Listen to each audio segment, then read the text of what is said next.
Tanjiro Kamado has a very interesting history on this channel. Tanjiro vs Jonathan was the biggest video topic which blew up my channel at the time, and it has been some time since that point. And considering the Demon Slayer movie coming out as of late, I thought it would be a good time to make a video outlining the power scaling of Tanjiro Kamado. Like my other older power scaling videos, I'm going to provide each and every way you can scale Tanjiro, so that you, the viewer, can come to your own conclusions as to what makes the most sense and what is most consistent. As a result, I will be taking into account some pretty big low-end feats and some massive high-end feats for Tanjiro, mostly for jokes, because there's not going to be any other video where I get to talk about it, and I'll be expressing my opinion of what I personally buy as the video goes on. Of course, the calculations of all of the feats mentioned will be linked in the description below. Part of the debate as to where Tanjiro scales to is the validity and accuracy of these calculations, so it's important to check if you're curious. If you enjoy this video, then make sure to like and subscribe, and without further ado, let's power scale Tanjiro Kamado. Before discussing Tanjiro's attack potency and durability, I first need to outline a couple things. Firstly, Tanjiro should scale to all of the feats mentioned at least to some degree. This is due to him fighting alongside the other Hashira and doing the best against Muzan while Tanjiro was at his peak. While this doesn't necessarily make him more powerful than every single Hashira at their respective peaks, they were all weakened in the final battle, at least to some extent, and it does mean that, at bare minimum, Tanjiro should at least be in the same realm of power as his peers. Another aspect of Tanjiro's scaling is the Demon Slayer mark. The Demon Slayer mark amplifies Tanjiro's power and speed at the cost of his lifespan, reducing his lifespan to 25 years. The part that makes this weird when it comes to scaling is a direct statement from Tanjiro where he says the Demon Slayer mark amplifies his power by 100 times. This I find dubious, however, as not only does this statement only apply to Tanjiro's strength, but it's inconsistent to say that all Demon Slayer marks are a 100 times boost, because then you run into inconsistencies when comparing the other Hashira. For example, base Sanemi did better against Kokoshibo than marked Morichiro, and base Gyome did about the same, if not better, than marked Sanemi. This would make base Gyome 10,000 times stronger than base Morichiro, and while yes, Gyome is stronger than Morichiro, it is absurd to me to claim that he is that much stronger. Especially when you take into account that Morichiro would be 100 times weaker than Sanemi, despite the fact that Sanemi was sparring with him. Not to mention you have multiple characters who are capable of keeping up with characters pre-mark, and then effortlessly keeping up with them after they got said mark, meaning that they would have had to be holding back 100 times of their power for absolutely no reason, which is further hit home by the fact you've got characters like Akaza who hate the weak and would just one-shot the weak if given the opportunity. At best, this multiplier would only apply to Tanjiro, at which point you would have to contend with the idea that all Demon Slayer marks have different multipliers, which to be fair isn't as outlandish as saying that each mark is 100 times buff. I have seen some people try and apply the 100 times multiplier to speed as well, since the mark increases speed along with strength. However, the 100 times increase has only ever been stated for strength, and there's no reason to believe that the mark increases speed and strength the exact same way or amount. For all we know, it could increase the speed by 20 or 50 times, at which point it's just fake headcanon. That said, for each calculation I bring up, I will show a version which takes into account the 100 times increase if you believe the Demon Slayer mark multiplier to be valid for Tanjiro's scaling. And that said, let's start with the first feat. Tanjiro at the beginning of the series displays multiple feats which replace him being able to destroy multiple small buildings. This is firstly shown in the fight with the swamp demons where Tanjiro creates a small whirlpool, requiring more than 4 million joules in order to replicate it. With sun breathing, Season 1 Tanjiro would massively upscale from the Spider Father demon, who swung a tree trunk with enough force to equal 35 million joules. Finally, there is the infamous feat of Tanjiro cutting a boulder during his training, which would require power equal to 0.06 tons of TNT.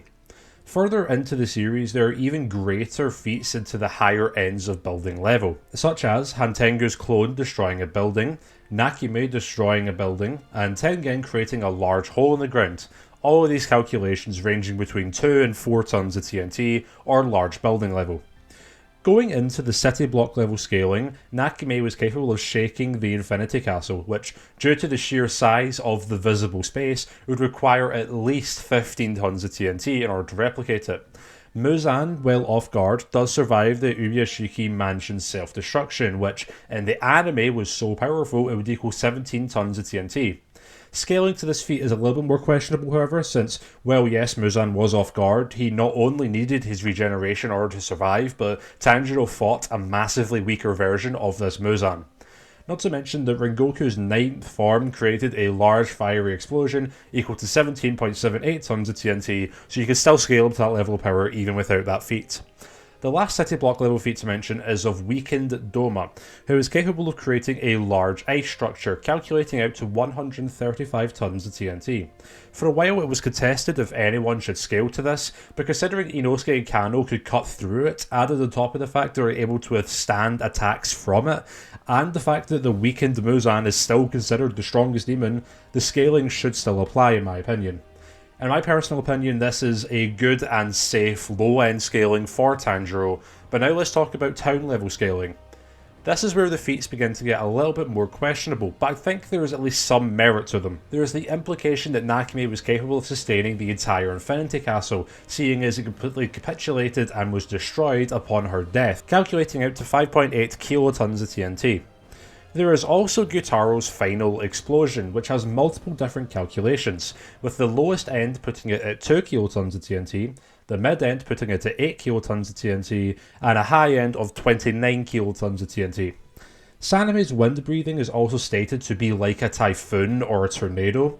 Well, this likely is just a simile. If you take it to its literal definition, this further gets you into town level scaling, as the strongest tornado could deal damage equal to 35 kilotons of TNT. Now we get into the high ball ranges for Tanjiro, and at this point I would not personally buy this scaling, but I'll display the feats regardless.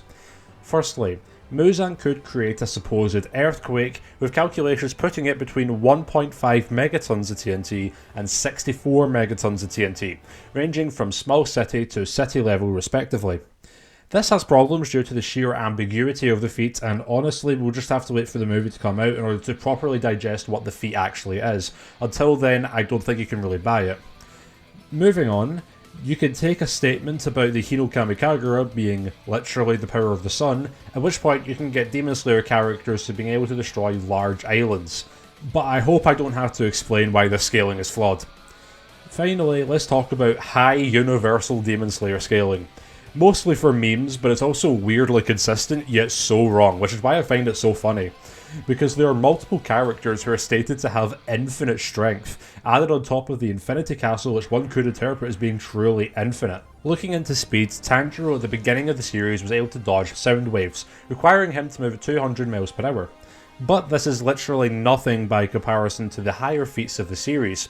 Tengen's casual running speed was so fast that he was able to perception blitz Tanjiro's Zenitsu Inosuke, requiring him to move at over 6 times the speed of sound. The next big feat really takes up a notch and is by far the most consistent and plentiful when it comes to the range of speed feats within the series, ranging from high hypersonic to massively hypersonic. The first feat comes from Riichiro slashing 10,000 fish in a short amount of time. This ranges from Mach 112 at a lowest, to a mid-end of Mach 561, to a high end of over 1,000 times the speed of sound. Tanjiro also directly dodges Hantengu's lightning, moving over 200 times the speed of sound. Dake was also capable of moving so fast that she outpaced Tengen's explosives, requiring her to move at Mach 231. And speaking of explosions and Tengen was able to slice through explosions before they could even deal damage to the surroundings, requiring him to be slashing at over 1 million miles per hour, or over 1,000 times the speed of sound. These are all pretty concrete feats in my opinion, but the next feats I'm going to bring up will be a little bit more questionable. Firstly, looking at the infamous feat of Zenitsu blitzing Kageko's lightning, which would require him to move at Mach 1800. The reason why this feat is questionable is because it assumes Kageko's lightning moves like real lightning, which it very well could do in terms of speed, but there's no way to concretely say that as a matter of fact. I'll explain what I mean by this more when I talk about total concentration breathing in the abilities part of this video. Zenitsu in the databook does have a pretty good statement, where his attack is stated to move like a flash of light, potentially implying the Demon Slayer characters can reach light speed. But like the anime statements I mentioned earlier, this could just be a simile. There is also an attack from Akaza with the word light in it, but again, if I even have to explain why this is a ridiculous reason to scale a character, then I don't know what to say to you. Another big but also hard to calculate feat is Mitsuri cutting through lightning bolts. The low end and the generally most accepted version of this calculation puts this feat at 2,000 times faster than sound. However, the reason why this feat can be pretty extreme is because of how the manga and anime depict Mitsuri cutting through each bolt, as you can interpret it as the lightning bolts being frozen by comparison to each swing, as she makes multiple swings while the lightning bolts are down and striking the ground. If you use it with that interpretation, you can get Demon Slayer way faster than light, ranging from 83 times faster than light to over 12,000 times faster than light. In order to get into the weeds of what version of this calculation is the most accurate, it would require knowledge of mathematics and how lightning works, which I simply don't have, hence the calculations are in the description below for all of you who want to check it out. Looking at the abilities Tanjiro has, let's firstly touch upon the power system of Demon Slayer. Total concentration breathing. There is a misconception in the Demon Slayer community that has people believe that the effects that we see in the show aren't real, and in reality are just visual effects to look cool and they're just invisible.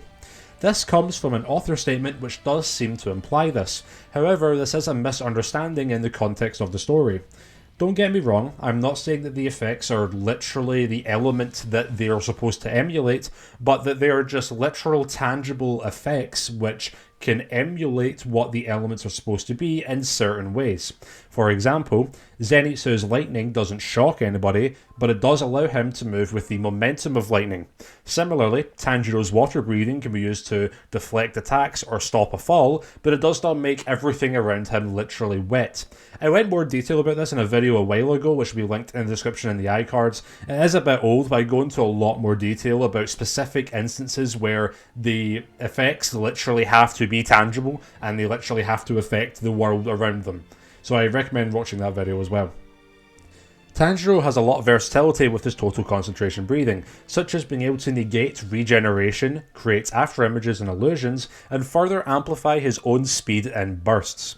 Total concentration breathing can also interact and slash through things as intangible as lightning and can even heal from hemorrhages. The sword that Tanjiro uses for total concentration breathing also constantly absorbs sunlight, as it's what demons are weak to as well. Tanjiro has abilities separate from this however, such as his enhanced smell, which is so potent that it not only works as a form of telepathy, but can help him predict his opponent's moves. Tanjiro is also a genius combatant, being able to recall past information mid-fight and figure out how Akaza's ability works purely by seeing him fight. He can also utilise Transparent Worlds, a technique which allows him to see the blood flow, insides and movements of his opponents, granting him some level of information analysis as well, along with precognition abilities and his ability to slow his perception of time down. It also completely hides his bloodlust presence and fighting spirit, making him extremely hard to detect if he's not in your line of sight. Added on top of this, without even taking his sword into account, Tanjiro still has a lot more to work with. He is a very skilled hand-to-hand combatant, can strike opponents' pressure points, can react attacks instinctively, and is also capable of adapting to fighting styles to those who are even stronger and faster than him, and he's also just an absolute unit when it comes to training, getting around 5 to 10 years worth of training in a short amount of time. He also has various ways of increasing his strength and speed that's not been mentioned yet, such as the Demon Slayer mark, repeated actions, or even just through pure rage. Tanjiro could be argued to have a supernatural aura which can affect his opponents, seeing as other characters on his level of power could do the same, but he hasn't really shown that kind of aura, at least in the series. He does have some form of empathic manipulation and resistance to soul attacks, at least to some minor extent. This is due to him being able to calm down a bloodlusted Genya just by looking at him, and also when someone entered his spiritual landscape with the goal of killing him, the attacker was simply unable to go through with it due to Tanjiro's empathetic influence. He also has a fair amount of other resistances, such as with his Demon Slayer uniform being able to resist fire, water, and extreme cold. He's also capable of fighting seamlessly with broken fingers and while being poisoned.